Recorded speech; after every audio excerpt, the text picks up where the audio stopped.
Hi guys! Get ready with me ng ipit. Mag-iipit tayo.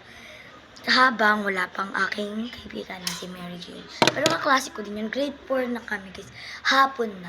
And kaninang umaga guys, hindi ako nakapag-vlog. Awan ko kung anong oras kami aalis. Pero hintayin ko lang siya darating. Tapos magti-tiktok muna kaming last one. Tingnan nyo na lang dyan sa YouTube channel ko. Sa vlog ko. O siguro mapapanood. Magsusukoy muna tayo. 12:14 na guys. Nagilamos lang ako guys. Kasi oras na. Tsaka naligo naman ako kaninang umaga.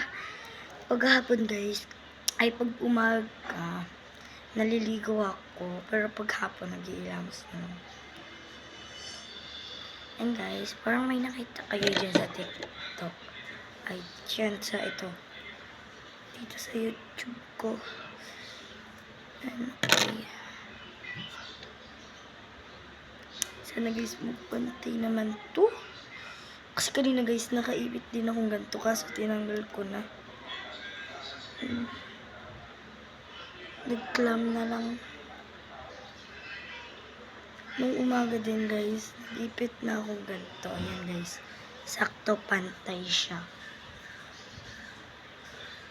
Buti guys, pantay siya.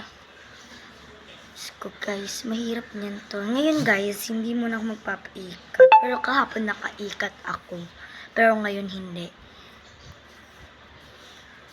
Kukuha pa tayo ng sanariya. Kukuha ito. Ano na lang. Ay, wag na guys. Okay na to. And guys, next is ilalagay na natin tong dalawang ito. Nakaganto din yung kanina guys. And buti guys, nagpantay. Buti guys, marunong na ako mag-ipit. Ay, pagtali na lang ng aking buhok. Lagi na ako yung ganito nag-iipit guys. Kasi sanay na. And pambibilisin ko na lang baka nandiyan. Ayun, ikakasik ko guys. Jane, dito pasok! Dito pasok ko dito. Ayan na siya guys. Ano to? Ito. Nag-iipit lang ako. Ulit. Ayan na siya guys, kaklase ko. Mag-hi ka. Uy, mag-hi ka. Ay, siya guys. Yan lang. Thanks for watching. Bye-bye.